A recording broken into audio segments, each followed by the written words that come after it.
Dobar dan, lijep pozdrav. Ja sam Lucija Lorena Jurić, učenica 2. A. Ja sam Paola Stipić, učenica 2. A i danas predstavljamo hrvatski jezik od 16. do 18. stoljeća.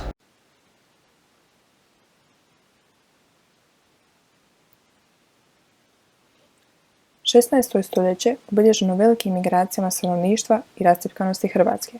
Dalmacija je pod mletačkom vlašću, Banska Hrvatska pod Habsburškom, neka su područja pod Turcima, a Dubrovnik je slobodan.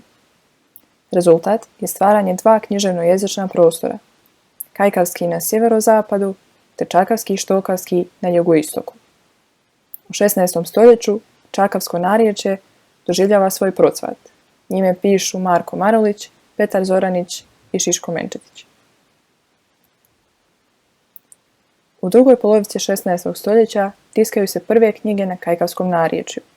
To su Dekretum Ivana Pergošića iz 1574.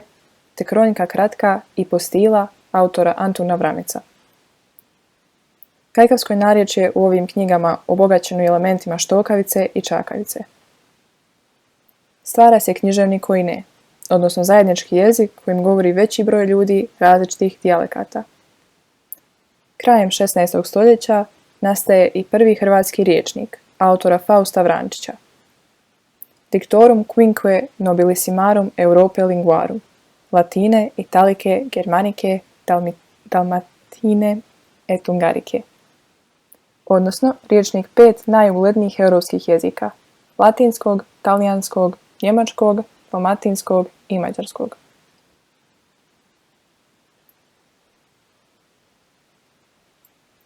Početkom 17. stoljeća Bartol Kašić objavljuje prvu hrvatsku gramatiku, Institutionem lingue i lirike libri duo, odnosno temelji jezika ilirskog u 2 knjige. Objavljena je 1604. godine u Rimu. Bartol Kašić bio je učitelj gramatike na Isusovačkom rimskom kolegiju. Prvi je hrvatski gramatičar. Naziva hrvatski jezik ilirskim, što nije bilo neobičajno za jezike naroda širokog južnoslavenskog područja. Za osnovicu ove gramatike uzeo je štokavsko-čakavsku osnovu, jer je smatrao da treba pisati jezikom koga svak može lašnije razumjeti, njegovim riječima. Takvim razmišljanjima otvara pitanje ozbiljne jezične standardizacije. Štokavsko se narječje naglo razvijalo zahvaljujući procvatu dubrovačke književnosti, ali i zbog činjenice da ga je narod smatrao jezikom sporazumijevanja. U 17. stoljeću se javlja i poseban tip stilizacije hrvatskog jezika koji se stvara unutar ozaljskog književno-jezičkog kruga. Osnovica njihovog jezika ima elemente štokavskog, čakavskog i kajkavskog narječja. Time se opet javlja književni koji ne. Prisutno je u dijelu Adrijanskoga mora Sirena autora Petra Zrinskog. Najveći pridonos trodjelnom dijalektnom jeziku ozaljskog kruga dao je Ivan Bjelostenec svojim opsežnim rječnikom, latinsko-hrvatskim i hrvatsko-latinskim, gazofilaciji ili blago hrvatsko-ilirskih imena. Objavljen je posthumno 1740. godine. Juraj Havdalić je u jednu ruku nastavio Bjelostenčev rad. Sastavio je hrvatsko-latinski rječnik Dikcionar ili riječi slovenske. Objavljen je u Gracu 1670. godine. Međutim, Havdalić se zalagao za tezu da je bolje odabrati jedno narječje. Odlučio se za kajkavsko, pa je Dikcionar ujedno i prvo djelo kajkavske leksikografije. Isusovac Jakov Mikalja zalagao se za štokavštinu i autor je rječnika blago jezika slovenskog. To je hrvatsko-latinski-talijanski rječnik. Pavao Ritter Vitezović zalaže se za to da se stvori zajednički književni jezik na temelju svih 3 narječja. Tu ideju objašnjava na početku svog dijela Kronika iz 1696. Vitezović je također smatrao da svaki fonem treba imati jedno slovo, i to uvijek isto. Tako je prvi predložio monografenski sustav, jedno slovo, jedan glas. Spoznao je da nema ujedinjenja Hrvata bez jezičnog ujedinjenja.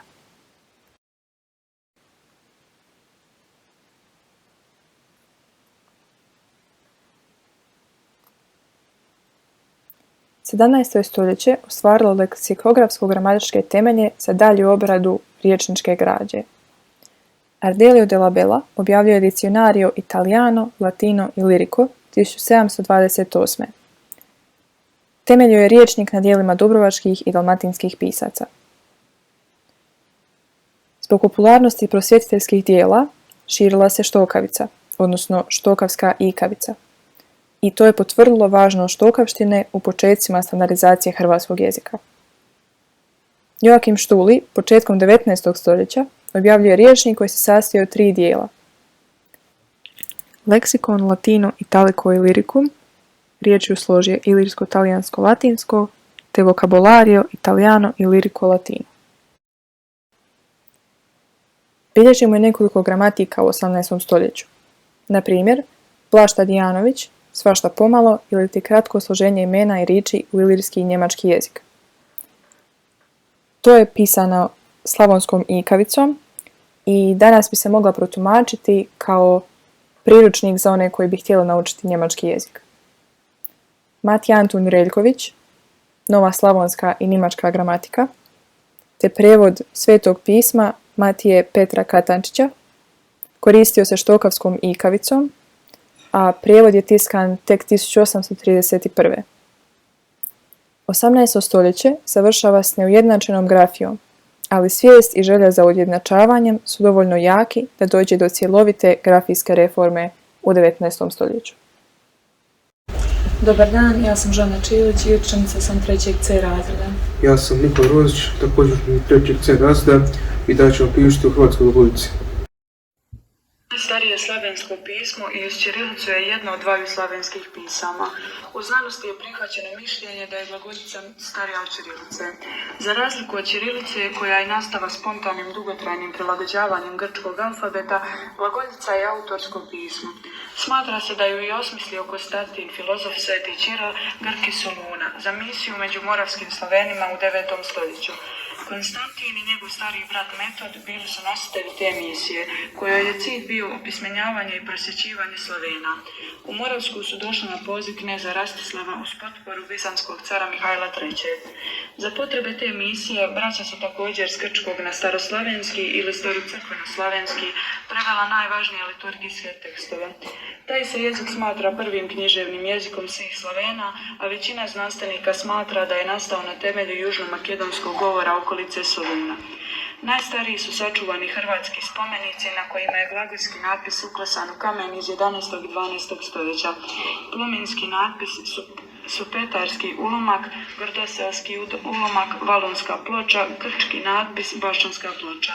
Oni su pisani glagoljicom prijelaznog oblika iz ogle prema uglatoj. Najpoznatija među njima jest upravo baščanska ploča.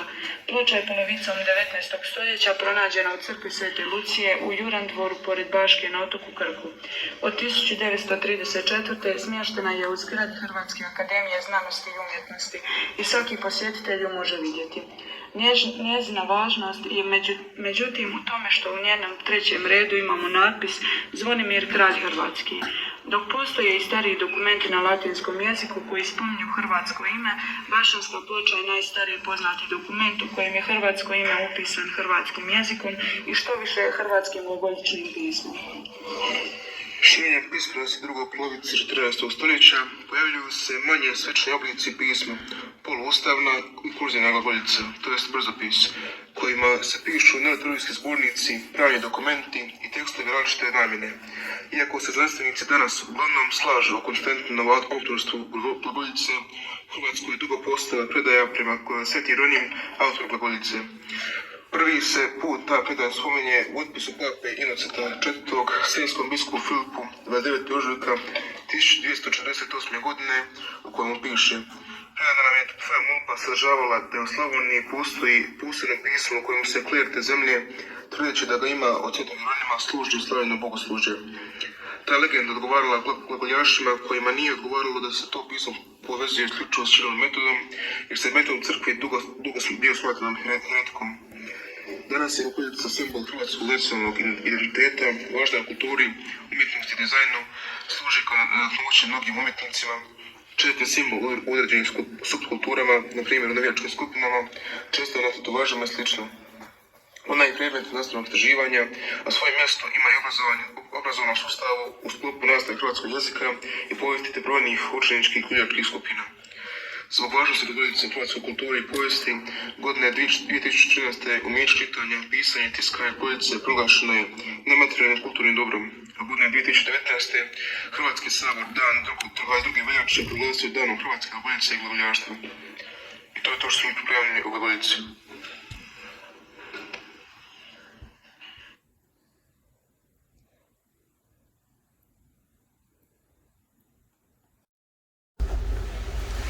Dobar dan, ja sam Rafael Šunć, učenik 3. B razreda i član jezične sekcije Gimnazije Mostar.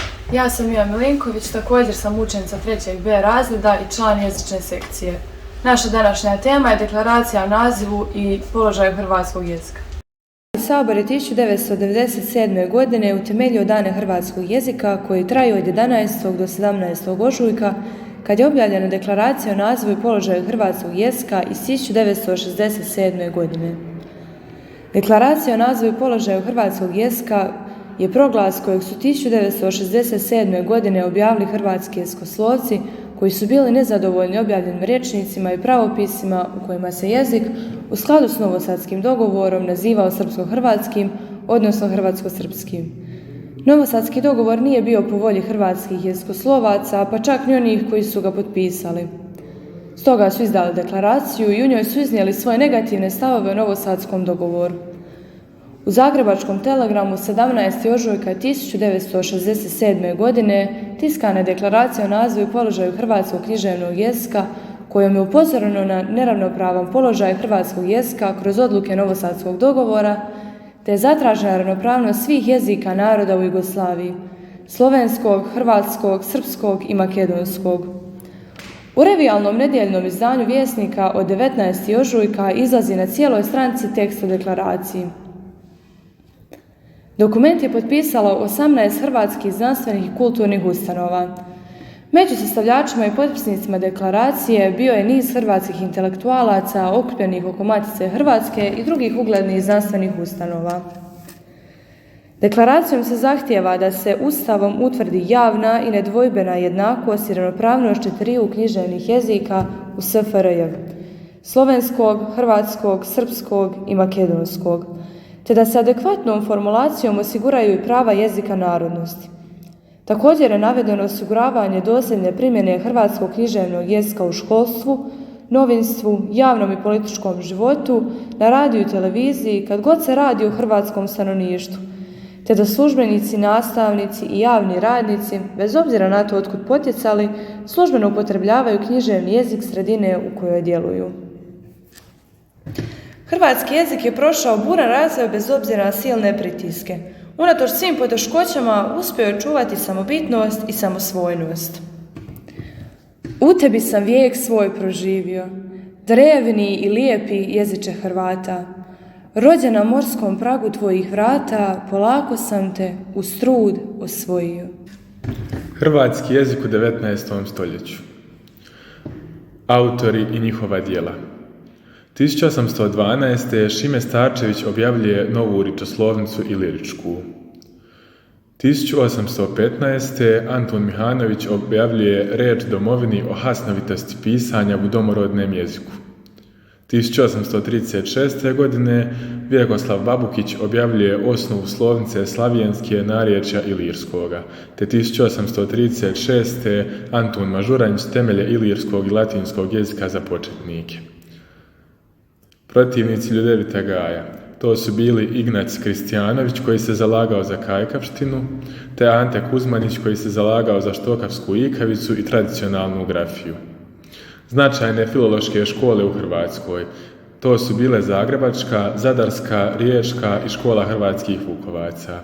Zagrebačka filološka škola. Zalažu se za nastavak ah u genitivu množine i glavni predstavnik im je bio Adolfo Weber Tkalčević. Zadarska filološka škola vremenom prihvaća Gajevu reformu, ali se ne odriče ikavskog govora i glavni predstavnik je Ante Kuzmanić. Riječka filološka škola odbacuje nastavak a u genitivu množine, te zagovaraju uporabu starijih oblika s nultim morfemom. Tako će biti mnogo žena, a ne mnogo ženah. Fran Kurelac i glavni predstavnik Riječke filološke škole. Posljednja škola filološka bila je škola hrvatskih Vukovaca.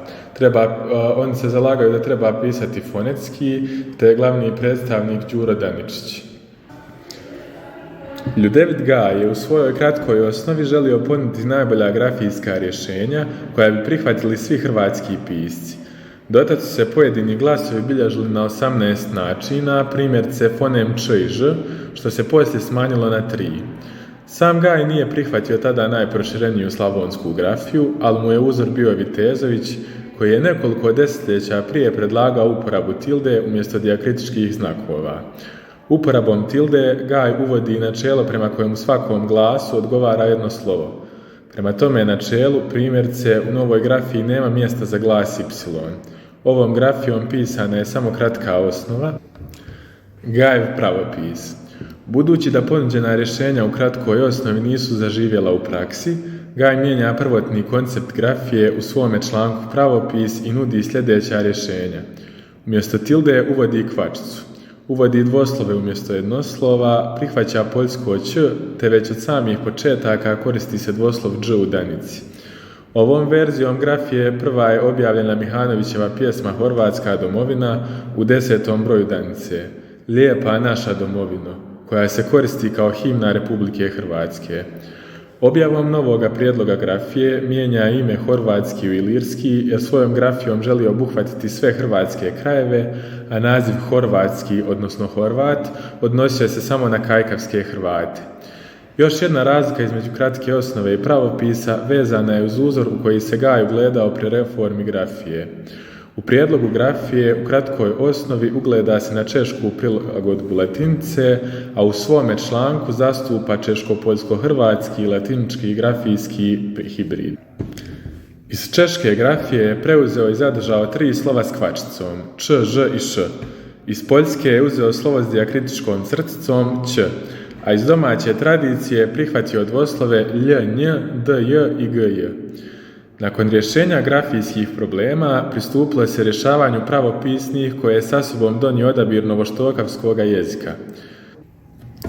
Ilirci su odabrali morfonološki pravopis, odnosno neunošenje glasovnih promjena u pisani oblik riječi. Stare množinske nastavke za genitiv, dativ, lokativ, instrumental, nekadašnji fonem jat zamijenili su grafemom e, takozvano rogato e, koje je imalo različite reflekse te pisanje samoglasnika uz slogotvorno r. Taj samoglasnik se različito izgovara u kopnenom dijelu Hrvatske i na otocima. U kopnenom dijelu Hrvatske izgovarao se kao e, a na otocima kao otvoreno a. Ikavica ili jekavica. Iz ovoga je vidljivo da su Ilirci odabrali jekavicu za osnovicu jezika, čemu se protive neki njihovi suvremenici.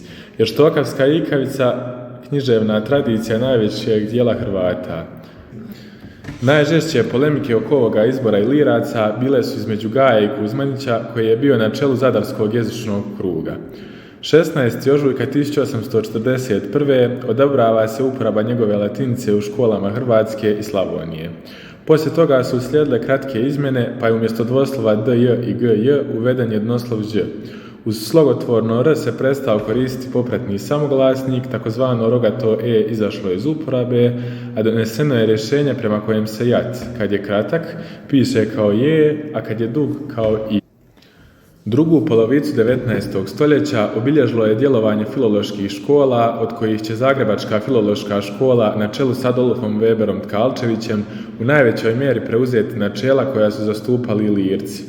U konačnici, rezultat strojbe, kad su u pitanju narječja, u vrijeme narodnog preporoda završio je odabirom i jekavske štokavštine za temelj hrvatskog književnog jezika. Nisu svi bili zadovoljni tim rješenjem, pa će se Gaju i Ilircima pregovarati i stoljećima poslije. Nadam se da vam je bilo zanimljivo i hvala vam na pozornosti. Jezična sekcija Gimnazije Most.